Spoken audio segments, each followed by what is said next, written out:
Hello everybody. Thank you for another version, episode three of Sirens and Summations. And I'm really, really grateful for the incredible outpouring for this newsletter.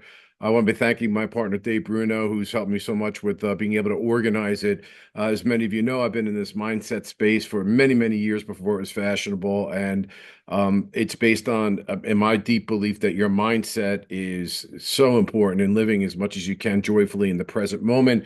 And that is not a Pollyannic point of view, but rather a very useful life guide towards those ups and downs and sorrows and difficult times that you cry and things of that nature. And I think it's a philosophy that's much needed in today's society. So I'm so glad to see that that space is no longer considered odd or strange.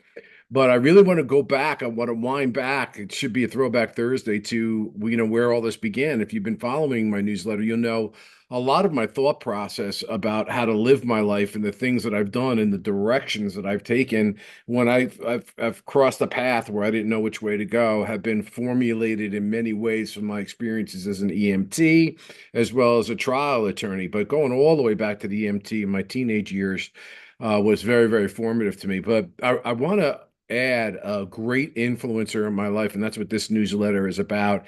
And I think that this individual, more than anyone in my life that I can think of, and I've had a lot of wise teachers, a lot of smart people, a lot of people have coached me and helped me and through things in my life and have gotten me to where I've gotten in my life.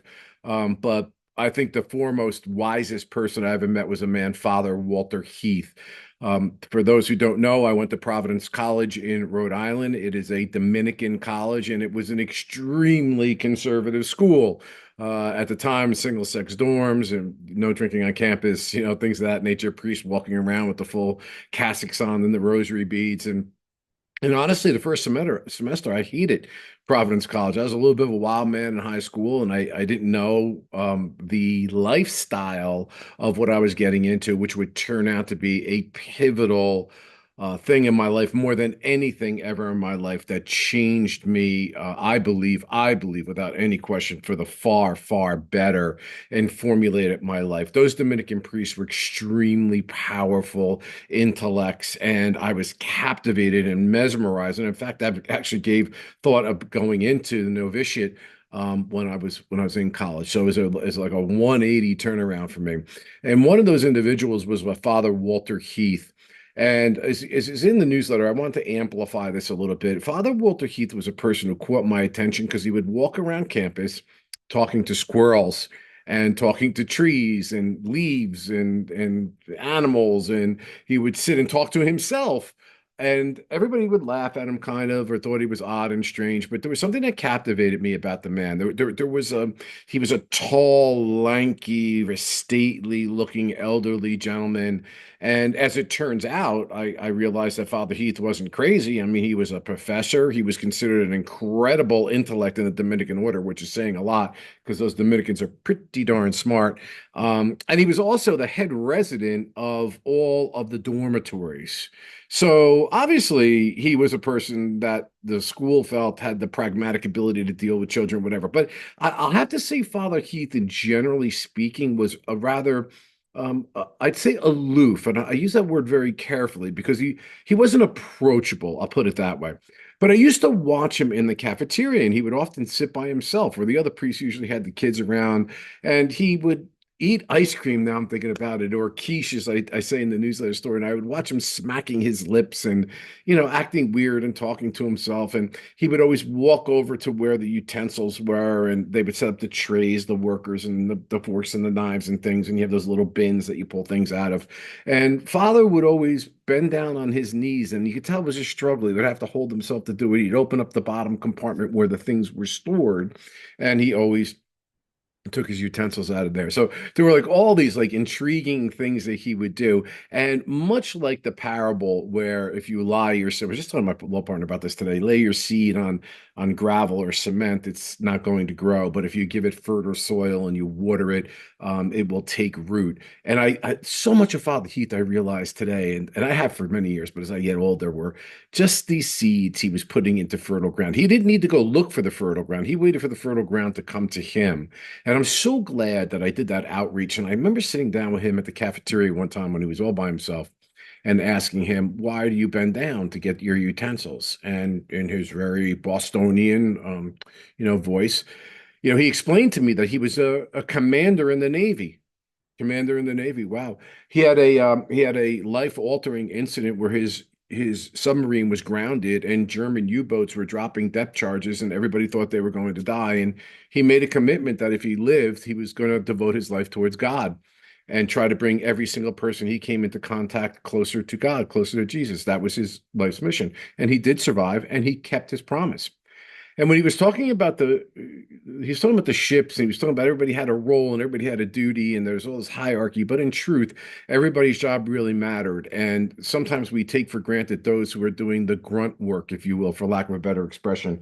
And so he said, "You see that man right there? He works a 14-hour day. He bends down constantly to get the stuff from the lower drawer and put it up there so that you can just walk up and you and your young body and your young age can just pull the utensil out," and that he felt that this was just one small act of kindness. Here it comes. Here's the message. One small act of kindness can make a difference. Even if the gentleman didn't realize it or didn't know it, it didn't make a difference. He was doing something that he knew would, in some very, very minor and insignificant way, change this guy's life for the better. He then went on to explain in that particular instance the taste of quiche, which I had never had before, and identified every ingredient in the quiche, blessed the people that made the quiche, blessed the farmers who made the eggs, he went through this whole thing and talked to me about the texture of the quiche. And the funniest thing is he left the table. And I remember I got my first piece of quiche because I used to think it was disgusting. But he actually convinced me. He was a great orator. He was a great communicator. And again, he was a little centric, but he had a way of communicating ideas that clearly you realize later in life he was laying seeds. And one of the last things I'd like to tell you, and I could write a book about Father Heath, was something that he said in a sermon that changed my life. I mean, doing small acts of mercy and kindness for people, I got from what he was saying. Leaning into his present moment and talking to a squirrel or a tree was meditative, to him, was connecting with nature. It didn't have to be so big. And he had said to me, actually, when he was sitting down, "I'm the dean of residence, and so I've got those responsibilities, and I got my students, and I got those responsibilities, and I've got my congregation with my sermons, I got those responsibilities. But right now, I can enjoy the quiche." Shh. Powerful. Are you listening? Father, he's throwing the wisdom out there. Anyway, during the sermon, he was talking about when he became a priest, he became daunted with the idea that he wasn't able to change anybody completely towards Jesus, as he put it. Doesn't make a difference what your faith is. This was Father Heath's story. And he became overwhelmed by it. And then he realized that he could never completely change a person. And so what his goal became at that point in time was that everyone he encountered in his life, he wanted to change them 1 millionth towards goodness, 1 millionth towards God, 1 millionth towards being maybe a better person, 1 millionth towards less depression, 1 millionth towards less anxiety, 1 millionth towards the better in whatever way that was. And when all those little moments of millionths added up to one person, he wanted God to take his life. And I cannot explain to you the power that that thought process has had for me throughout my life. And so I say to you, I've been giving quotes in the last couple of newsletters that don't look at the entire staircase, just take one step at a time. He wasn't saying don't be great. He wasn't saying don't do big things. What he was saying is that sometimes if you were like him, that we're looking at making such a monumental change that may be unrealistic in an outward and chaotic life, that you may be making a mistake because, like Einstein said, the greatest power in the world is compound interest. When you're adding up those little moments by moments by moments in the service of other people, you're not only helping yourself because you're making yourself a better person, you're helping so many people, and the compound interest of that at the end of the day, at the end of your life, is going to be huge. So many people are defeated because they can't make the big goal. So many people are defeated because they don't know what that goal is. That'll be the story of next week's newsletter. I've been through it. Okay. So many people feel, that they're not capable, that they're not good, they're not worthy, that they're depressed, that they can't make a big difference. You don't need to. The wisdom of Father Heath enjoying and leaning into the present moment with his quiche or with his ice cream is life being enjoyed in the present moment. You're entitled to do that. When he was doing his big things, he realized he couldn't make overall grandiose change, but he can make little changes, light by light, piece by piece, millionth of a person by a millionth of a person. It led me to say when he died later in life, and then I heard about it, I'm like, Father, you finally hit your millionth person, your number one person, your millionth opportunity that you took advantage of in making just a little bit of a difference. And like compound interest, it made that huge, significant difference. So I really think that this is powerful. And one of the reasons why, even when I wake up sometimes and I say, I don't know what I could do that's as big as what I've done before, or has as much impact as what I did before, or what can I do in greater service than I did before, I say, relax, Bob, just do your best. Maybe today's day is just to make somebody smile. Maybe today's day is to have that extra phone call with that person at the Bianchi Low group that you may not be representing, but you can help them out. You can give them additional information. You can give them knowledge. It may be that person that you just, like I said, smile at, or somebody that you help with their groceries. Any little thing like compound interest adds up. What are your thoughts? Sorry for the long message. Sorry for the long newsletter, but I think this is so important as a way of life.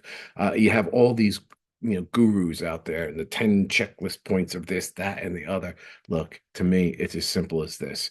While you're finding your purpose, pursue it with the greatest passion that you can. And each day, make a little bit more of a better difference for yourself, for your family, for your friends, for those who you meet and those who you encounter. Is it easy all the time? No. But is it worthy of operational way of being? Absolutely. Thanks again for your support in Sirens and Summations. I look forward to next week's newsletter. Be well, be great, be the difference.